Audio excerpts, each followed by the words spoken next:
Ernesto Cerrada es director del Centro de Salud de la calle Francia en Fuenlabrada. Hoy queremos hablar con él porque es uno de los médicos, queremos poner cara, queremos personalizar, en este caso en las declaraciones que nos va a hacer, el testimonio de uno de los médicos, como decíamos, en la Comunidad de Madrid, que ha presentado objeción de conciencia o que al menos no está de acuerdo con ese Real Decreto que ha aprobado el Gobierno y que a partir del 1 de septiembre entrará en vigor y por lo tanto prohibirá o limitará en un sentido muy amplio el acceso a la sanidad pública a los inmigrantes sin papeles, los inmigrantes ilegales. Ernesto, muy buenas. Usted decía objeción de conciencia ante este asunto. ¿Por qué toma esta decisión? Bueno, a mí me parece que es injusta la medida porque deja sin cobertura a un montón de personas que hasta ahora tenían esa cobertura y que a partir de ahora estamos en una situación jurídica negativa, pero me parece que el punto de vista social es lo más importante. Es decir, cualquier paciente que venga aquí, ahora no podremos ponerle en el ordenador, pero eso no nos impedirá que si necesita la atención por nuestra parte, atenderle. El tema de si hay que cobrarle o no cobrarle excede mis conocimientos y mis facultades, pero la atención médica, por supuesto, yo creo que debe ser realizada siempre, en cualquier momento, en cualquier situación. Porque según el Real Decreto lo que se establece es que se les atenderá en urgencias para casos graves, accidentes, también embarazo, parto y posparto y a los menores de 18.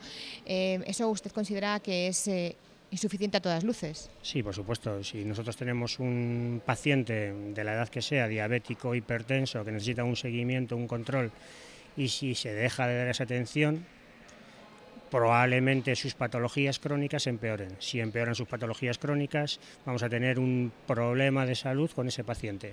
Y ese paciente, en lugar de acudir a nosotros en atención primaria para prevenir una enfermedad potencialmente grave o mortal incluso, tendrá que acudir cuando esté malo, porque tendrá miedo, porque tendrá inseguridad en la atención aquí o en el hospital, y acudirá cuando ya no tenga probablemente una situación de prevención, sino de curación o rehabilitación. O sea que lejos de optimizar los recursos en el Sistema Nacional de Salud, que es el objetivo de esta medida, ¿usted cree que se puede perjudicar, empeorar? Sí, yo creo que sí que puede empeorar. Puede empeorar bastante la salud de nuestros pacientes, que en este caso no tienen papeles, pero puede ser con cualquier otro paciente. Es decir, si un paciente deja de venir al nivel asistencial primario, dejará de tener una atención global, integral, con todos los factores de todos los compañeros especialistas y los nuestros también, y dejaremos de poder hacer una labor preventiva que es fundamental en nuestro trabajo. Claro, porque usted dice, todos los que acudan, inmigrantes ilegales, que acudan a este centro de salud de la calle Francia, ¿van a ser atendidos a partir del 1 de septiembre igualmente? Yo, por supuesto, no voy a ir pidiendo papeles a nadie.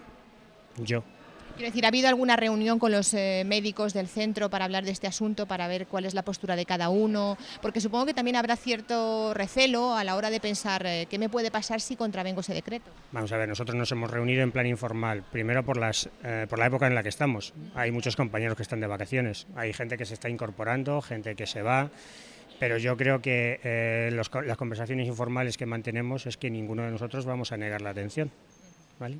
¿Que no podremos registrarlo en el ordenador porque no tendremos acceso a partir del 1 de septiembre? Pues bueno, no tendremos acceso, pero ya hemos trabajado otras veces sin ordenador y yo creo que una cosa es el trabajo médico y otra cosa es la labor administrativa de registrar ese proceso. Claro, eso le iba a decir, que al no tener esa herramienta informatizada, que ahora mismo es verdad que facilita mucho la labor en los centros de salud, les va a complicar en cierta manera la gestión del centro a usted como director y el día a día de un centro como este. No creo que nos complique la atención del resto de los pacientes y yo creo que tampoco nos va a complicar la atención al paciente si realmente necesita una atención en ese momento, agudo o un proceso crónico, como le he dicho antes. Es decir, un proceso crónico que tenga una complicación se le atenderá, ¿vale?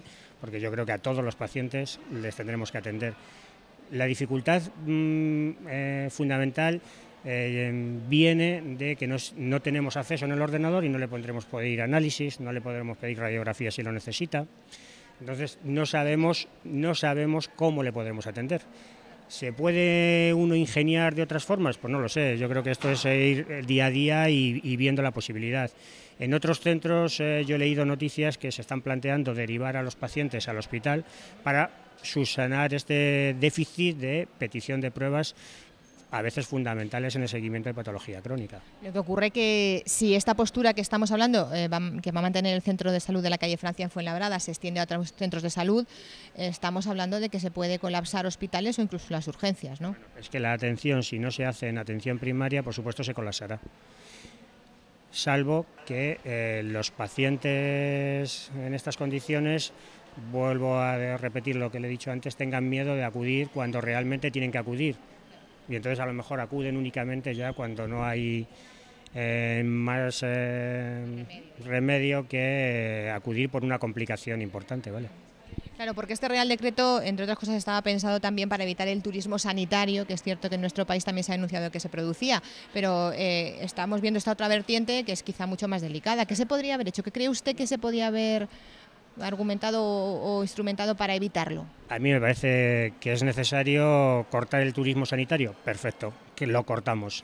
Pero una cosa es cortar el turismo sanitario, que es cierto que lleva acarreado muchos gastos al Sistema Nacional de Salud, y otra cosa es la atención a un paciente inmigrante en condiciones ilegal porque no tiene los papeles arreglados, que me parece que son dos cosas diferentes.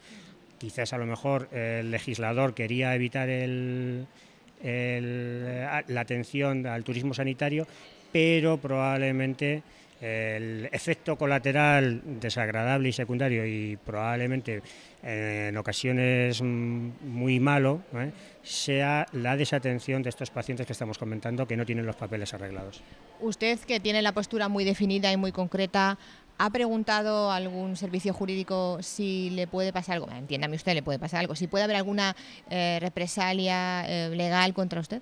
No lo he preguntado, pero no creo que porque atienda a cualquier paciente en una situación que necesite atención médica me vaya a ocurrir nada. Es como si yo voy paseando por la calle y veo un accidente. ¿Me quedo parado o actúo? Si no actúo, sí que tengo problemas legales. Siendo médico debo actuar. Y sin embargo, si me inhibo de la atención, tendría un problema legal. Esto es lo mismo. ¿Qué diferencia hay entre que le atienda a un paciente, emigrante o no emigrante, en situación legal o ilegal, en la calle o en el centro de salud? Yo no veo ninguna. Pues muchísimas gracias por haber estado con nosotros, por habernos recibido aquí en el Centro de Salud de la calle Francia, y seguiremos muy de cerca a ver qué es lo que ocurre. Tendremos que ver la evolución. Muchas gracias.